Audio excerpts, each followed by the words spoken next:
Shaq Diesel. How are you, sir? I'm doing good. How are you, sir? I'm doing really well. Thank you so much for joining me. I really appreciate this. I was just singing your praises for the last 5 minutes. I don't know if you heard Well, any I of that. appreciate that. Sorry I'm late. A woodpecker got into one of my tree houses, and I was trying to catch him. Did you catch him? No, I didn't. I was just playing. That was a joke. Oh, okay. Sorry. It was very believable, to be honest. You live a very interesting life. I And literally speaking was. of which, Yes. you ha you have this new show that's out on TNT every Thursday night. It's called Shack Life. It premiered last week to a ton of praise, and I've enjoyed it immensely. And especially now in this crazy time, it's great to have new content and fun things to get our mind off of things. But why I'm here, I'm the MMA guy at ESPN, and the episode that's airing tomorrow night is very MMA heavy. There's a lot of famous MMA fighters. So first, can you tell us about the show, the concept of the show, what it's all about? Well, MMA is the reason I became a champion. I always used to practice basketball. It wasn't enough because when I played basketball, it wasn't a basketball. It was more wrestling. So when I trained MMA with John Burke, a friend of mine down in Orlando, I came back in the best shape of my life. That was in 2001, dominated. So I'm a creature of habit. Did it again, won the second championship. Did it again, won the third championship. Got cute, got away from it, lost, got traded to Miami, did it again, won the fourth championship. So, MMA is something that always kept my heart rate up. It was something I was very interested in. I'm a physical guy. I like physicality. You talk about athletes. MMA athletes are probably the best athletes on the planet. The training that they go through, the physical stuff that they go through. I've been to almost all of the top UFC fights. Those guys are specimen, and I'm a sport. I wish I could hit some of those NBA players I used to play against just like that. So I've definitely been a fan of MMA. I was introduced to MMA by Vitor Belfort. Hmm. We were at a camp in Hawaii, and Vito just comes up behind me and grabs me, and I'm like, "Hey, what are you doing?" He said, "No, no, no, no. I'm a big fan of yours. I just wanted to show you what I do. I'm having a fight tonight." And Vito fought this big dude in a lumberjack suit, and he put him down in 5 seconds. And ever since then, I became a fan. And then I met Dana White, and me and Dana White are friends, and I'm able to go to the training facility and watch all those specimens train. So it's a great thing for me, and I love MMA. So I said to myself, let me try it, let me train. I wanted to fight a couple of pro guys, but they were having matches. So they put me against a guy my size who was an amateur. He wasn't pro, and I'll let you watch the episode to see what happened. But listen, I did call out Hong Man Choi a long time ago because I've never fought anyone my size. Ever since 10 years old, I've heard the phrase, pick on somebody else, pick on somebody else. So at the time, a couple of years ago, if he was willing to fight, I would have fought him, Hung Man Choi. How serious do those talks get? How far did you ever actually seriously pursue it? No, I just mentioned it. I wanted somebody to come back. Well, actually, I wanted Dana to come back and say, I'll set it up. But nobody ever did. So, it just turned into, I say something, he say something, I say something, he say something. But I definitely would have, gave it a try. Yeah. So in this episode, you actually, like I said, you get your hands dirty. You grapple an actual UFC fighter. I don't know if I want to give away should I give away who the fighter is, or should we not say who the fighter is? We won't say what happens, but should we say who the fighter is? Because people know who this man is. Yeah, go ahead. Tell him. Greg Hardy. You go up against Greg Yes. Hardy, the former NFL Defensive Player of the Year. Greg Hardy is the strongest guy I've ever wrestled in my life. Really? Nice kid, strong, taught me a lot. And if we got into it, it'll probably be a long day for me. 'Cause he's physical. He likes to fight just like me. He likes to bang. And it was actually, he actually taught me a lot because, when I go to my little grappling school in Orlando, it's really nobody my size. So to go up against somebody with that strength and that, it was tough for me. I'm not going to give away what happened, but it's very clear watching that you know what you're doing. And like you said, you've been a big fan of this for a long time. I'm curious though, when you were, playing in the NBA, when you were in your prime, didn't the teams not want you to train in MMA? Like I talked to Kristaps Porzingis. He's a big fan as well, and he's like, oh, the teams don't want me to train because they have so much invested in you. So how'd you get around that?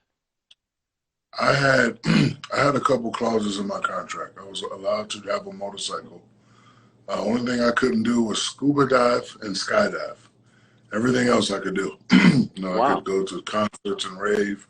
I can do boxing matches. I can play another chair like I've had that. So, but I couldn't, like I said, I couldn't scuba dive or skydive. And then, listen, it's training. They just wanted me to, come back and some type of playing shape.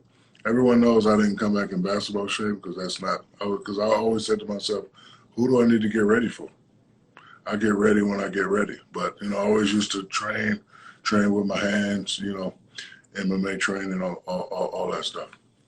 Recently, Israel Adesanya, the middleweight champion of the UFC, he showed a DM that you sent him saying that you said to him that he's your favorite fighter. And I just want to confirm, Izzy's is a truth speaker, but did you in fact send this DM or was this Photoshop? No, I actually did send him to him, but I have a lot of favorite fighters. He's one of my favorite fighters. Francis, I don't want to mispronounce his last name. He said And Ganu. Francis. Yeah, Francis Ngannou is my favorite fighter. Yoel Romero, who's a friend of mine, is my favorite fighter. And I used to like all the old school fighters too. I used to love Cabbage. Remember Cabbage? Cabbage Correa. Cabbage, Tank Abbott, man, I used to love all those guys. So, but yes, I did send him that because he's a joy to watch, and he's done a lot for the sport. And the good thing about MMA is every 3 or 4 years you get a person that just comes out of nowhere and just takes over the sport. Conor McGregor is one of my favorites. So I just enjoy watching these phenomenal athletes perform. And so the premise of the show is you want to show us about your life, but you also have aspirations. Like, do you want to be, I'm not so familiar, I remember the Shaq Fu days, like you and the Fushnikins and your rap albums, but you're into like DJing now, right? So you're trying to get Yes. into shape for that. Yes. So, the premise of the show is how do you do so much? And I said, well, it's simple. And it's like, it can't be simple. You do too much. I said, well, I'm showing you.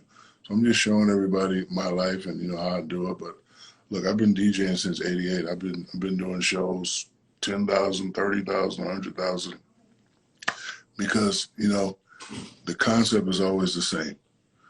If people are going to pay money to watch you perform, you put on a show. And the reason why I DJ now is I miss the show. I miss coming in and 7-1, and I just miss that. So when I'm going out here with these kids, and I know what they want because I have children, so I have internal research at the house. I know what's hot, I know what's not hot, I know what to play, I know what not to play. So when I go out there and those kids pay their hard-earned money to see the Shaq, I got to give them a show. As I mentioned, people are starving for positive content, things to get their mind off of things. What do you do? I mean, because your life is so busy, right? You do so much, not just the TV work, as you mentioned, you have so many businesses. Do you have moments during this past month where everything's shut down, where you're starting to feel down? And if so, how do you get out of that? I'm sure a lot of people would look to you for advice. Well, my thing is I try to take in it 2 minutes out of the day to inspire people. So me and my kids, we've been having kitchen concerts, we do TikTok dances, whatever I can do to just make people smile. It's tough for a lot of million people. 17 million people file for unemployment. There's a lot of people has lost family members. My condolences goes out to Carl Anthony Towns. His mom, just passed away the other day. So this is real life for a lot of people. I just try to make people laugh. I don't sit in my house and say I'm down because I'm not really down. I just we just have to follow the rules, continue with the social distancing. But I just just try to make people laugh. Like if I could say something or do something, just have you pick up your phone and laugh for a couple seconds, restart your thinking, restart your battery. I'm happy to do that. But I don't sit in my house and go, oh, woe is me. No, I can't do that. How do you feel about the NBA coming back? Do you feel like this is something that needs to happen, or would you rather them err on the side of caution? I would rather everybody be cautious. And, Adam Silver, he's done a great job. He was at the forefront of saying, you know what, safety of the players, I'm going to cancel this thing. I just wish that we would get a definitive date. I'm hearing 14 days, April 10th, April 30th, May 30th. So, but I would love everyone to be safe. I just wanted to get back to normal. But I'm a guy that follows rules and regulations. So, I'm just sitting back like every other American, just, waiting and seeing. But, hopefully there's a couple young, brilliant doctors and scientists that's, getting a hold of this thing, and we can make it start to, get the numbers down a little bit. There's been some talk of like holding all the games in one location. Bahamas, Las Vegas has been brought up. Have you heard any of this? And if so, do you think that's a feasible idea, like to play all the games in one spot? I've heard it, but I haven't heard it from the powers to be. So, crazy thing about the world we live in now is so many information sources. You don't know, who's saying what, or what information is true, what information is not true. So we'll just have to sit back. One of the guys that you link up with in the show that airs tomorrow, in the episode that airs tomorrow, is Jorge Masvidal, who scored the fastest knockout in UFC history, and he shows you the knee. Also, one of my favorite fighters, Jorge. I forgot to mention you. I apologize. I like him because he's like, to me, there's two different type of fighters, right? There's the fighters that come in perfect shape, no body fat, boom, boom, boom. And then there's the ones that just like to fight, like me. That's what Jorge is. Like, when I saw him, I knew he was a fighter, but I didn't know he was as bad as he was. Like, he showed me a couple moves, and I was like, okay. But then when he got in the ring, that actually was my first time seeing a fight. But then when he got in the ring, I was like, wow, this guy's real. Like, I can tell who's real and who's not real. So he's definitely one of my favorites. And, what he did to my guy. Diaz brothers. Oh, Nick. I love the Diaz brothers ever since they first came out. But he can fight. Miami is in the house, and he's gonna be around for a while. He definitely. The thing about you is you have a heart of gold, and as you mentioned, you try to brighten people's days. I wanted to ask you about two kind of famous MMA stories that I found out about you that maybe a lot of people don't know. You were at the UFC event in Anaheim last August. Nate fought Anthony Pettis on that card. Daniel Cormier, another Louisiana guy, fought on that card, and he lost. Do you remember running into him backstage after he lost? He was very emotional. His wife was emotional, and you shared some words of wisdom with him. Do you remember this at all? Yeah, I do. Do you remember what you said to him? I went to him because I know he was. I just hugged him and said, "Great job. Sometimes you win them, sometimes you lose them, but you're still the champ to me." No. It's only one guy that's undefeated now. Everybody else has taken a loss. The only guy that's undefeated in the sport and been up, started, he's still undefeated, Floyd Mayweather. Everybody else has won, been on top, lost, got it back. So I just told him, I said, champ, hang in there. And, he actually fought a good fight, and he's also one of my favorite fighters. So, I just wanted to let him know, like, hey, man, I'm proud of you. And again,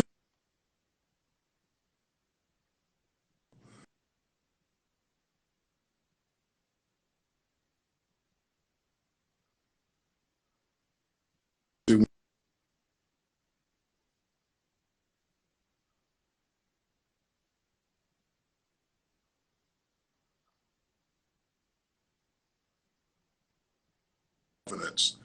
Now you're gonna have a fight in your hand, and he didn't put the kid away earlier, and the kid just, the kid just won. But it was a hell of a main event. So I just went in the back and said, "Hey, man, I love you. Great job. Get him next time. I'll see you soon." And my other favorite Shaq UFC moment is when you were next to Max Holloway's son when he lost in Atlanta last almost exactly a year ago, and his son was crying. Do you remember that? His dad was in there. That's got Yeah, to be traumatic for a kid to see his dad getting beat up, and you were there telling him to feel better. That was amazing to watch. yeah, it was there, and I have children of my own, and my kids used to be like that when I lose or when I miss a couple free throws, and people talk about their daddy. So I just grabbed his son and said, "Hey, I'm Uncle Shaq. Your daddy gonna be all right. Don't worry about it. When all this is over, you make sure you give your daddy a hug and tell him you love him." So I was just trying to, be a great uncle at the time. And can I ask you, are you familiar with John Jones and the troubles that he has had? He's considered the best in our sport, but sometimes he can't seem to stay out of trouble. No one was more famous than you back in your day, and you did a very good job. You know, you lived in a different time, of course, no social media, so there weren't, as many people watching you. But how did you, avoid all that sort of stuff and avoid trying to, get yourself in the wrong Well, position? well, I love John Jones, and if he ever needs to talk to me, he can call me. I don't want to speak on John Jones as if I'm holier than thou. I've never been that type of person. I love John. I don't want to talk about his discretions online like this without him being here. But John needs to know and understand that if he needs anything from me, he can call me, he can text me, and I wish him the best. I wish his family the best, and he's also one of my, favorite fighters. But again, I'm not going to sit here and say John should do this, John should do that. We have too many people doing that now, kicking people where when they're down. I'm never going to do that. So, John, if you're watching this, I know you probably are. You know how to contact me if you want to talk to me about anything. I'm always there for you, brother. Much respect. Could I Yeah. also ask you, a lot of people are excited about the Chicago Bulls documentary that's coming out starting on Sunday. Do you remember that season, the 97-98 Bulls, you were playing with the Lakers, you played them twice. One game you were out, the second game you played. Do you remember playing that particular Bulls team? Of course I do. We either won or we lost. And Yes. I know they were hard to beat. I finally revealed that when I first got in the league, I was terrified of Jordan. Because the reason why I was terrified, because as a kid, it's like you're watching a God. Now you're on the same court with God. And all the stuff that he was doing when I was a kid is true. He can fly. He can bump you in the air, still be in the air when you come down, laying up. He's in perfect condition. His jump shot is crazy. If he steals a ball on the break, all the fans are going to stand up and he's going to dunk it. So everything I was seeing when I was a kid was really true. A lot of guys, I was like, oh, you're not, I saw you on TV, but now that I'm here, you're not really that good. But with him, everything you saw as a kid was true. But, once I got over that, then I started to, play a little better. But that team, the one that went 72-10, I knew they was going to win the whole year. Yeah. Well, you guys actually beat them. You beat the last MJ Bulls team. You beat them by 25, one of their worst losses of that season in February of that year, 1998. And afterwards, You know why? why is that? That's why. See that right there? Yes. Afterwards, MJ said, someone asked him, do you think you'll see these guys in the finals? And he said, I don't know about them. We'll be there. I'm not sure if they'll make it. In the end, you guys didn't make it to the finals that year. But it actually got me thinking. I feel like the three-peat Lakers, I'm not trying to make a hot take here, but the three-peat Lakers in your primes would have beaten those Bulls in their primes. Of Because the one, course, yes, easily, yeah. why? Because I would have killed Luke Longley, Bill Winning, Cartwright, yeah. So the factor is me and my free throw shooting. So, okay, another question is, our Lakers in their prime and Chicago in their prime, who is Phil Jackson with? Is he with us or is he with them? I think he's with them because he was with them first. So he would have tried the Hacker Shack thing, I still would have averaged my 28, 29, but the key would have been the free throws.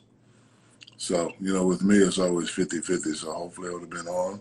If I'd been on, we win. If I'd been off, we lose. But, I love having these conversations. They would have did this, we would have did that. But I can strictly say I think we would have beat them. Well, the one common denominator from all those six finals were they always play teams with weak centers, right? Luke Right. Longley, Greg Ostertag, right? Like Duckworth, the Lakers, Vlade Divac was. They never played a dominant center, so that and Kobe would have been on. So I think that this is a very legitimate argument. I know people will say I'm crazy now, but I think you guys would have beat them, even with Del Harris as coach. I agree, and I also want to say I've been a fan of yours for a while.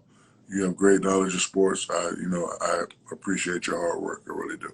Wow, thank you. That means a lot. I thought you didn't know who I was, Shaq. Stop it. I know who you are. You just made my day. That's why I agreed to do this interview.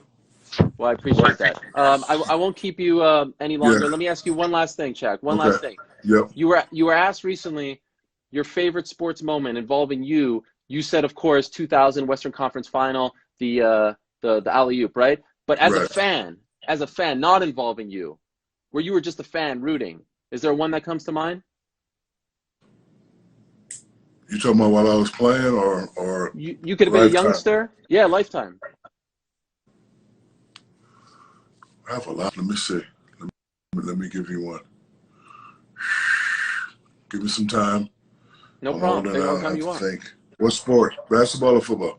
Whatever. A moment where you felt it in your heart. You were so happy. You were a kid. You were jumping up and down. The joys that only, sports can bring you.